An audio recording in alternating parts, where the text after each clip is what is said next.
Salut tout le monde, j'espère que vous allez bien. Aujourd'hui on se retrouve dans la réserve naturelle des Barailles vers Bordeaux-Lac pour vous raconter mon aventure de ce week-end à Boulogne-Billancourt pour la Super Coupe LNB.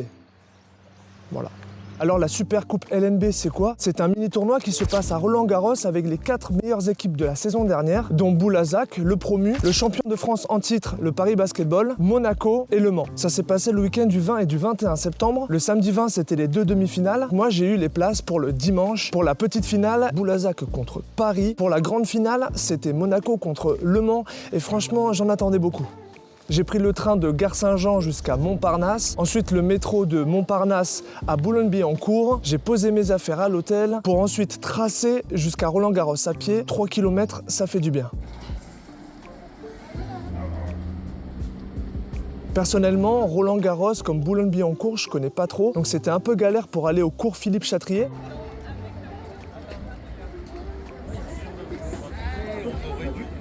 Quand on arrive enfin devant le cours Philippe Chatrier, on voit beaucoup de choses. Des paniers de basket, une boutique qui vend des maillots, des porte-clés à l'effigie du Mans et du Paris Basketball. Dommage pour Monaco et Boulazac, mais bon, c'est comme ça. On a pu aussi apercevoir des snacks, mais aussi des jeux avec les sponsors de l'événement. Et on pouvait même faire une photo avec la nouvelle coupe. Je suis arrivé à 13h30, pile au bon moment pour voir l'entraînement de Boulazac et de Paris.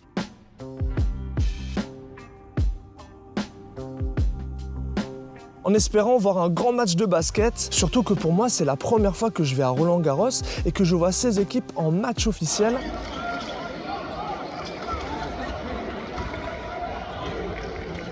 Franchement, j'ai pas été déçu. J'ai pu voir Nadir Hiffi mettre 19 points. J'ai vu aussi Tony Snell avoir un peu de mal dans la rencontre, mais vers la fin, bien rentré dans le match. Mais j'ai surtout vu une équipe du Paris Basketball avec beaucoup de mal. Bon, c'est que le début de la saison et c'est presque totalement une nouvelle équipe, face à une équipe de Boulazac en phase avec leur jeu, qui ont réussi à battre les champions en titre. Pour des promus, c'est quand même pas mal. Et on change de plan, let's go. Pour la grande finale, c'était Monaco contre Le Mans. Déjà, l'équipe de Monaco fait vraiment peur avec Mirotic, Mike James, Kevarius Hayes, Eli Okobo, Mathieu Strazel. Bon bref, je vais pas faire toute l'équipe. Franchement, elle fait peur sur le papier. Je sentais bien que Monaco était là pour une mission.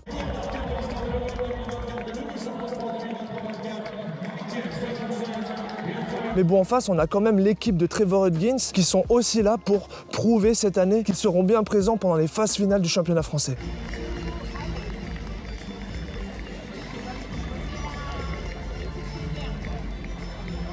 Alors heureusement pour nous et malheureusement pour les fans et pour les joueurs, on a eu une grande équipe de Monaco avec un Mike James exceptionnel, auteur de 18 points à la finale, un Mathieu Strazel exceptionnel, un Eli Okobo parfait, bah oui, c'est un Bordelais, je suis bien obligé de dire ça, un Mirotic qui est venu chercher sa première coupe française. Du côté du Mans, ils sont vraiment passés à côté de leur finale avec un Trevor Hudgens qui n'arrivait à rien, à part Boggs, auteur de 24 points. Je trouvais qu'il y avait un manque d'alchimie, une réussite au shoot un peu moyenne, en gros, c'était pas une très bonne journée. Je suis resté jusqu'à la remise de la coupe. Mike James a été élu MVP de la Super Coupe LNB et le Grand Monaco a encore marqué le coup. En résumé, Monaco est juste au-dessus de tout le monde avec un effectif incroyable. Boulazac m'a vraiment surpris. Bon, c'était face à un Paris qui est en train de se reconstruire et vraiment c'était une déception pour Le Mans. Sinon, par rapport à l'infrastructure, c'était exceptionnel. Le cours Philippe Chatrier complètement fermé, c'était magnifique. Tout était bien mis à disposition. Il y avait aussi des animations pendant le match, pendant les temps morts avec des danses, des jets de t-shirts et c'était plutôt sympa. Franchement, c'était le bonheur, j'ai pas grand chose à redire, à part qu'il y avait assez peu de monde. Après, les places étaient un peu chères,